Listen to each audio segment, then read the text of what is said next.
नमस्कार। टुडे जो चैप्टर मैं डिस्कस करने के लिए आया हूँ वो चैप्टर होता है कुंडली मिलान, मैच मेकिंग, और कोई कहता है जोटोक विचार, और सब एक ही चीज़ है।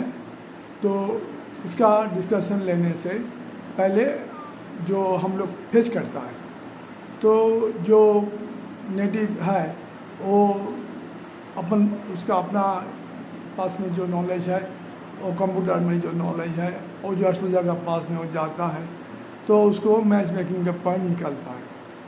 तो सपोज़ किसी का मैच मेकिंग पॉइंट 25 आ जाता है आउट ऑफ 36, तो उसको बोला जाता है जो दोनों है उसका मैच मेकिंग अच्छा है, तो कंपैटिबल टू मैरिज। तो ये जो 36 पॉइंट है ये मुनि ऋषियों बनाया है। ये 36 पॉइंट का अंदर सब कुछ दिया हुआ है जो कैसे कैसे कंफर्टेबल होगा, कब कंफर्टेबल लेस होगा, कब कंफर्टेबल ज़्यादा होगा। तो ये कुंडली मिलान है। तो कुंडली मिलान के अंदर क्या क्या चीज़ आता है। एक्चुअली कुंडली मिलान के अंदर ऋषि मुनियों ने कुछ पार्ट्स को अंदर लिया। जब पहले कंप्यूटर नहीं था, इतना इलाबोरेट नहीं था, तो हिसाब करके मैथमेटिकल कैलकुलेशन करके वो निकालने का प्रयास लिया था। अब तो ऐप्स में आता है, कंप्यूटर में आता है, तो अब बहुत ईजियर हो गया।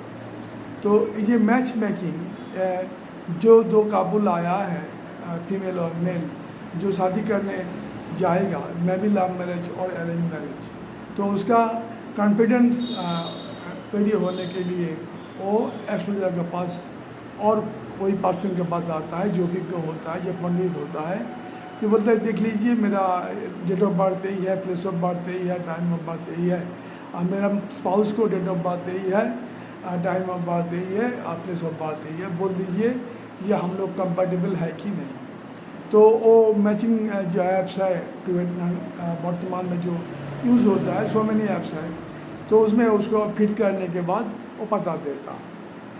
तो जनरल क्या होता है, फर्स्ट पॉइंट, टोटल 36 पॉइंट है मैच मेकिंग में। उसको अंदर जब नेटिव को 18 से 24 ये मैच मेकिंग पॉइंट आता है, तब इसको परमिशन दिया जाता है जब आप कंफर्टेबल है, मैरिज के लिए प्रॉब्लम नहीं है। जब वो 24 से 36 तक चला जाता है हायर पॉइंट्स में, तब वो तो बहुत रात जोटोक हो जाता है, उसमें कोई प्रॉब्लम भी नहीं रहता है। तो पहले क्वेश्चन आता है ये 36 पॉइंट कहाँ से आता है। टोटल 36 पॉइंट का कैलकुलेशन जो बोल दिया, तो ये कहाँ से 36 पॉइंट आता है। देखिए, मुनि ऋषियों ने उसको गवेषणा 1000 साल का उसको जो एक्सपीरियंस है, तो उन्होंने वो बनाया।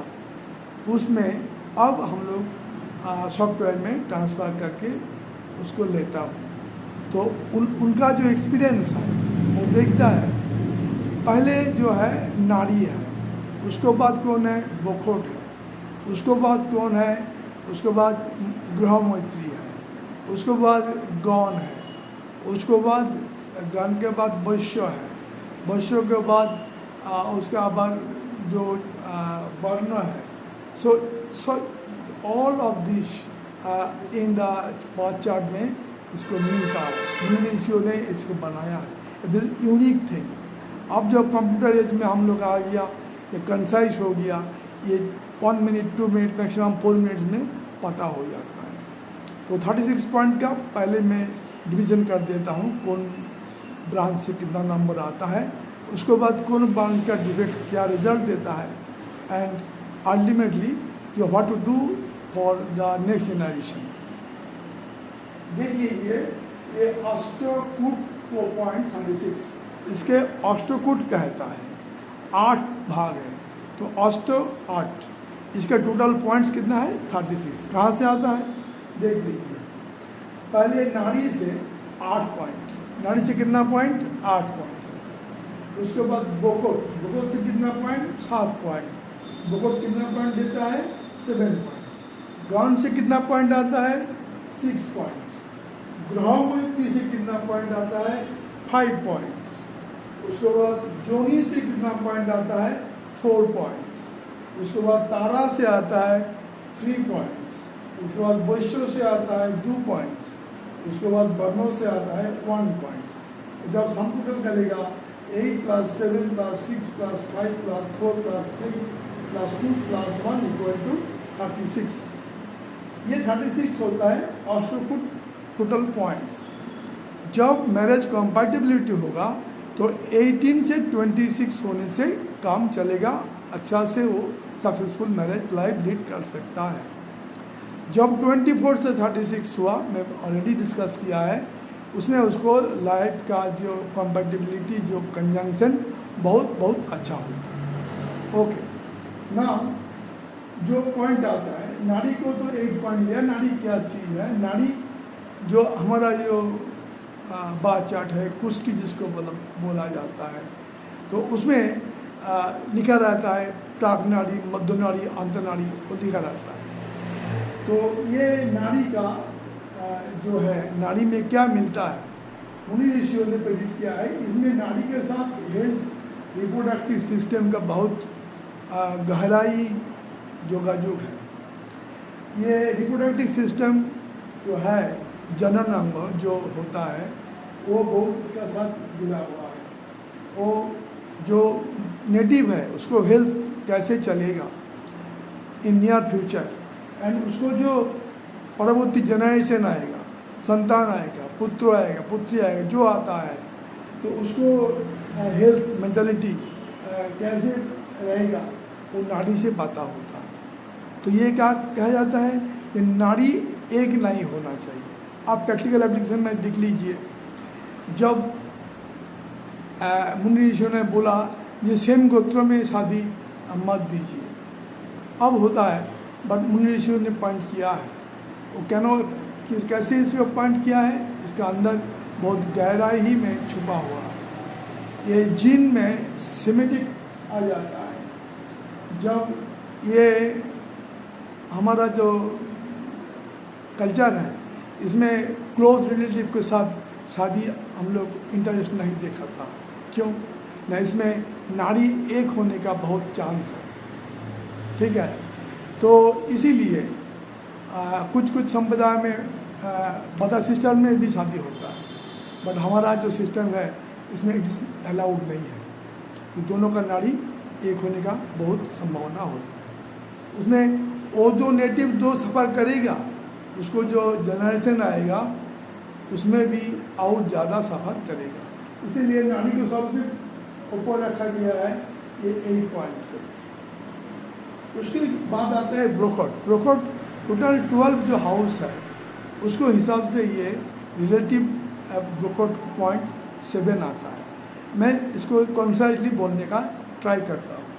ये ब्रोकट का चार्ट है, देखिए, मेष, वृष, मिथुन, कर्क, सिंह, कन्या, तुला, वृश्चिक, धनु, मकर, सिंह, मीन। हॉरिजॉन्टल में है, आर्टिकल में मेष, वृष, मिथुन, कर्क, सिंह, कन्या, तुला, वृश्चिक, धनु, मकर, कुंभ, मीन। ये रेक्टेंगुलर चार्ट है। और ब्रोकट का जो था, ब्रोकट का कैलकुलेशन करने के लिए तो बोला गया है। एग्जाम्पल देने से ये क्लियर हो जाएगा। सपोज किसी का मेष राशि है, तो उसका मेष राशि के साथ उसका रिलेशन आ गया और वो मैरिज के जाने वाला है, तो उसमें मेष होने से 7 पॉइंट आता है। जब वृषभ राशि का रिश्ता आता है तो उसमें ब्रोकट का 0 आता है। जब उसका मिथुन का आता है तो उसका 7 पॉइंट मिलता है। जब उसका रिश्ता कर्क से आता है तो भी 7 पॉइंट मिलता है। जब उसका सिंह राशि का रिश्ता आता है तो उसका 0 पॉइंट मिलता है। जब उसका कन्या राशि का रिश्ता आता है तो 0 मिल जाता है। सिमिलरली जब वो तुला राशि में आता है अगेन 7 पॉइंट मिल जाता है। दोनों में अगेन 0 मिलता है, वृश्चिक में 0 मिलता है, मकर में अगेन 7 पॉइंट मिलता है, और कुंभ में भी 7 पॉइंट मिलता है, मीन में 0 आ जाता है। मेष राशि के साथ इस जो 11 राशि है, इसको दिस रिलेशनशिप में ब्रोकट का पॉइंट यही आता है। और हम क्लियर कर देता है उस चार्ट में। सपोज मेष के बाद वृषभ को लिया है, तो बिशप को जब लेता है, बिशप के साथ जब मेष का रिलेशन आता है तो उसका पॉइंट 0 होता है बोकट पर। जब बिशप के साथ बिशप का चार्ट आता है तो 7 के 7 मिलता है। जब बिशप के साथ मिथुन का आता है तो 0 मिलता है। बिशप के साथ कर्क का आता है 7 पॉइंट मिलता है। बिशप के साथ सिंह आता है 7 पॉइंट मिलता है।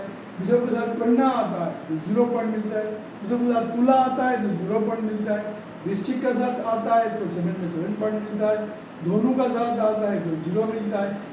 मकर के साथ आता है तो 0 मिलता है। कुंभ के साथ आता है 7 मिलता है और मीन का साथ 7 आता है।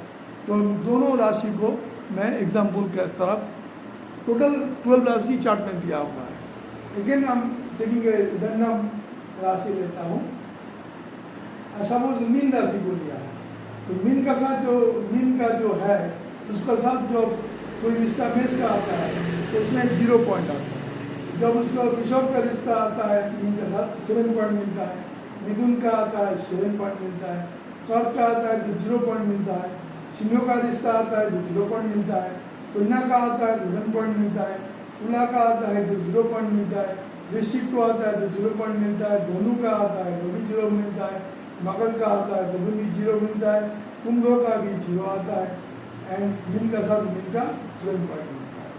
तो मैं जो एग्जाम्पल दिया है इसमें मेष राशि के साथ अदर राशि को कंपैटिबिलिटी, वृषभ राशि के साथ अदर राशि को कंपैटिबिलिटी एंड रैंडमली मिथुन को मीन को चॉइस किया, मीन को भी दे दिया। ऑल राशिस इस चार्ट में दिया हुआ है। तो मैं टाइम कंज्यूमिंग इसमें मैं इसको प्रिंसिपल को इन ब्रीफ बोलने का कोशिश किया है। और एक चार्ट मैं ले लेता हूँ। सपोज किसी को कुंभ राशि है, उसके साथ जो मेष का रिश्ता आता है वो 7 पॉइंट मिलता है। वृषभ का आता है 7 पॉइंट मिलता है। मिथुन का आता है 0 पॉइंट और कर्क का आता है 7 पॉइंट। सिंह का आता है 7 पॉइंट। देन कन्या 0 आता है। तुला वो तो 0 आता है। वृश्चिक में 7 पॉइंट आता है। उसका धनु में 7 पॉइंट आता है। उसका मकर में भी 7 पॉइंट आता है।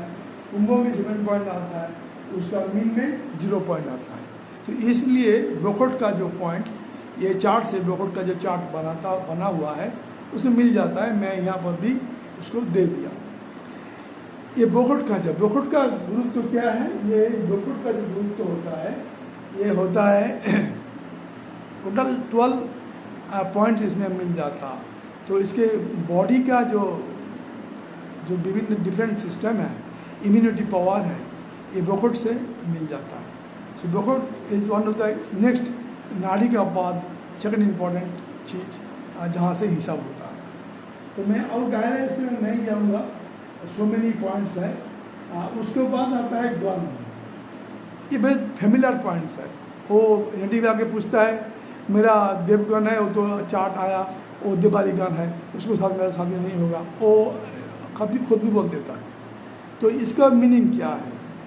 देवगन जो है उसका मेंटलिटी, वो जो गण आता है देव नरगण और देवारीगण, ये जो नक्षत्र है मून का नक्षत्र है और जो आदर्श नक्षत्र है उसका बेसिस से ये लिया जाता है।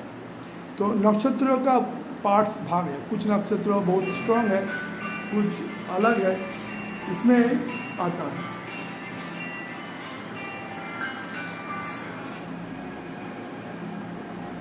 इसमें आता है, समझ लिया।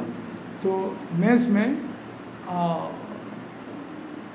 जो नक्षत्रों का जो कॉन्सेप्ट है, ईच हाउस के अलग अलग नक्षत्र होते हैं। ईच अलग अलग नक्षत्रों में जन्म लिया है। तो कुछ जन्म नक्षत्र है वो अलग है, कुछ जन्म अलग है। मघा नक्षत्र बहुत स्ट्रांग नक्षत्र है। अश्लेषा नक्षत्र बहुत स्ट्रांग नक्षत्र है। बट पुनर्वसु नक्षत्र, ये जो रेवती नक्षत्र, ये अलग अलग अलग का हिस्सा था। इसीलिए देवगण, देवारीगण एंड दिस कंसेप्ट आता है, समझ लिया। तो ये जो गण है ये very clear. Devgan means soft minded and peaceful minded.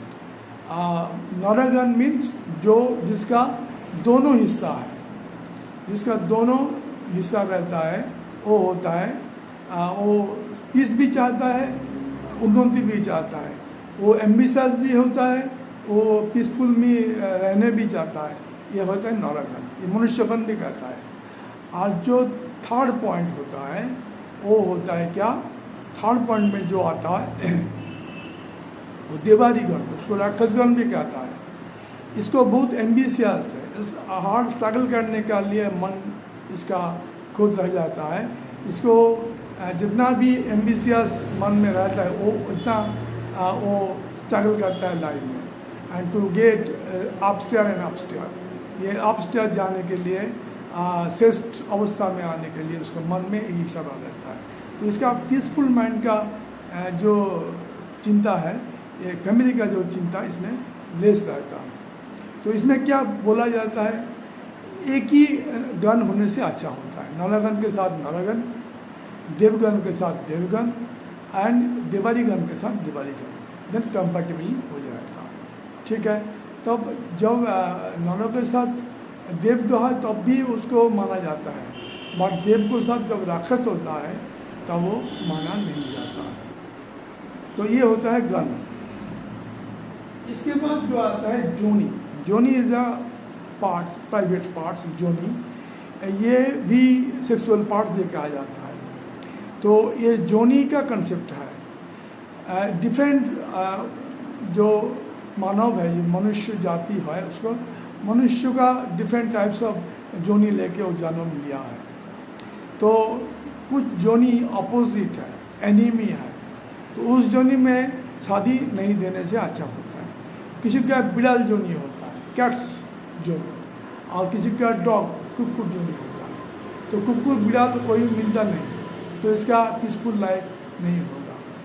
उसका काऊ का जोनी है, गोरू का जोनी है, उसको बैघ्रों का जोनी है, तो काऊ और बैघ्रों में मिलता नहीं। तो इसीलिए सो मेनी जोनीज चार्ट दिया हुआ है, उसमें जोनी का कंसेप्ट लिया है। ये सिमिलर जोनी होने से अच्छा होता है, ये जोनी कंसेप्ट। जोनी कंसेप्ट में इसमें 4 पॉइंट्स है, 4 पॉइंट्स। ग्रह मैत्री, ग्रह मैत्री मीन्स लग्न और राशि दोनों वेरी इम्पोर्टेंट। तो राशि का लॉट जब एक ही हो जाता है तो समराशि में तो प्रॉब्लम नहीं होता है, जब वो 100% मिल जाता है। लगन में भी उसको सम लगन में अच्छा होता है, बट कुछ फ्रेंडशिप है। जब चंद्र किसी का लॉर्ड्स है, कॉक का लॉर्ड्स है, तो किसी का मीन का लॉर्ड्स गुरु है, तो गुरु का साथ चंद्र का बहुत बुरा संपर्क नहीं है और फ्रेंडशिप है। तो इसलिए ग्रह मैत्री जब होता है तब उसका कुछ गुड असर पड़ता है। तो ग्रह मैत्री में 5 पॉइंट्स दिया हुआ है। उसको बाद आता है तारा। तारा इज ए कॉन्स्टलेशन कॉन्सेप्ट। ये नक्षत्रों का विन्यास जो है उसका कॉन्सेप्ट से तारा गठन होती है। तारा एक कॉन्स्टलेशन और स्टार डिपेंडेंट होता है। Life span and possibility of widowhood, जो लाइफ स्पेन है कितना टाइम वो जिएगा, एंड उसको विडोहुड आएगा कि नहीं, आने से कितना दिन जाएगा, वो तारा से मालूम होता है। So tara is a fundamental concept like nadi, इसी को भी लिया जाता है। इसमें उसका लाइफ स्पेन का प्रोबेबिलिटी कितना है एंड उसका जो पॉसिबिलिटी ऑफ विडोहुड उसमें भी मालूम हो जाता है। इसके बाद जो आता है ये वैश्य।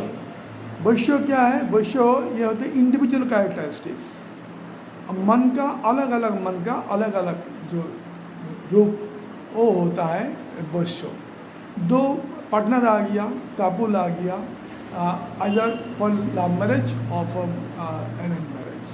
तो वो जो दोनों आया है वो दोनों का अंदर जब शादी हो जाएगा, शादी का बाद देखा जाएगा कि आइदर फीमेल इज डोमिनेंट और मेल भी डोमिनेंट।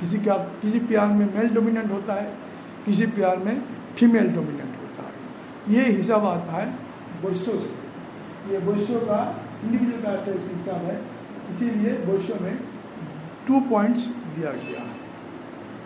लास्ट जो है ये वर्ण कॉन्सेप्ट। टुडे इसका इतना इम्पोर्टेंस नहीं है। तो ब्राह्मण, क्षत्रिय, शूद्र, वैश्य ये जो कॉन्सेप्ट था, इसमें ब्राह्मण से ब्राह्मण, ब्राह्मण से क्षत्रिय, ब्राह्मण से शूद्र, ब्राह्मण से वैश्य जो लिंक आता है, तो सबसे बेस्ट सिमिलर होने से अच्छा होता है। ब्राह्मण का साथ ब्राह्मण का होता है, वैश्य के साथ वैश्य का होता है, शूद्रों का साथ शूद्रों का होता है। प्रीवियस जो एंसेस्टर लाइफ पीरियड चला गया पास्ट में, तब ये बहुत अच्छा से माना जाता है। अब ये इसका जो लव मैरिज कॉन्सेप्ट आ गया, तो इसका और इतना असर नहीं है। डिफरेंट कास्ट का मैरिज होता है। तो ये आता है वर्ण कॉन्सेप्ट। वर्ण फर्स्ट होता है नादि कॉन्सेप्ट 8 पॉइंट्स का, उसके बाद मुकुट पॉइंट 7 पॉइंट्स का, गण 6 पॉइंट का, ब्रह्मोत्री 5 पॉइंट्स का, जोनी 4 पॉइंट्स का, तारा 3 पॉइंट्स का, वैश्य 2 पॉइंट्स का, वर्ण 1 पॉइंट्स का, टोटल 36 पॉइंट्स। जब मेटी पे आके पूछेगा तो उसको बोल देना चाहिए ये 18 से 24 इट इज़ गुड, 24 से 36 वेरी गुड, बट 18 से जब घट जाता है मैचिंग पॉइंट तब अच्छा नहीं होता है। उसको बहुत प्रतिष्ठा देने से वो सक्सेसफुल होगा मैरिड लाइफ में। तो ये होता है आज का जो अष्टकूट विचार, अष्टकूट विचार भी कहा जाता है।